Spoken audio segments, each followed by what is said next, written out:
முதுகு வலிக்கு முடிவு கட்டணுமா? இந்த உணவுகளை தவிர்க்காதீர்கள். கால்சியம் என்பது வலுவான எலும்புகள் மற்றும் பற்களுக்கு அவசியமான ஒரு கனிமமாகும்.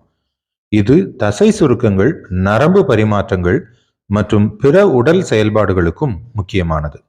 எலும்புகள் மற்றும் பற்கள் ஆரோக்கியமாக இருப்பதற்கும், இரத்த அழுத்தம், இதய துடிப்பு மற்றும் ஹார்மோன் அளவை கட்டுப்படுத்துவதற்கும் உடலுக்கு கால்சியம் மிகவும் இன்றியமையாததாக உள்ளது.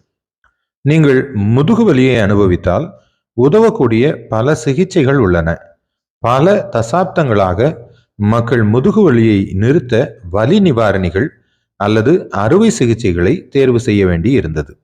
எலும்புகளின் ஆரோக்கியத்தை பராமரிக்கவும் முதுகு வலியை போக்கவும் உங்கள் உணவில் இருந்து போதுமான கால்சியம் பெறுவது முக்கியம். கால்சியம் நிறைந்த பொருட்கள், உணவுகள் என்னென்ன என்பதை பார்க்கலாம்.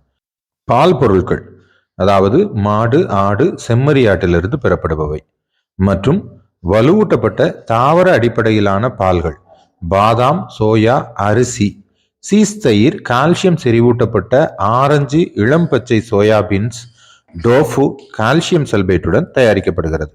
பாதாம் இலை, கீரைகள் ஆகியவற்றில் கால்சியம் செறிந்து காணப்படுகின்றது. ஆண்களை விட பெண்களுக்கே கால்சியம் குறைபாடு அதிகமாக இருக்கிறது. தினசரி பால் பொருட்களை உணவில் சேர்த்துக் கொள்வதன் மூலம் உடலுக்கு தேவையான கால்சியம் கிடைக்கின்றது.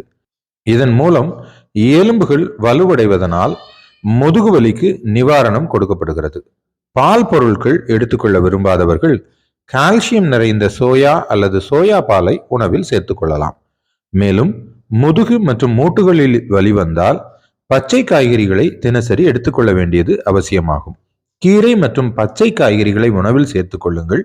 இந்த காய்கறிகள் உங்கள் நோய் எதிர்ப்பு சக்தியையும் அதிகரிக்கும்.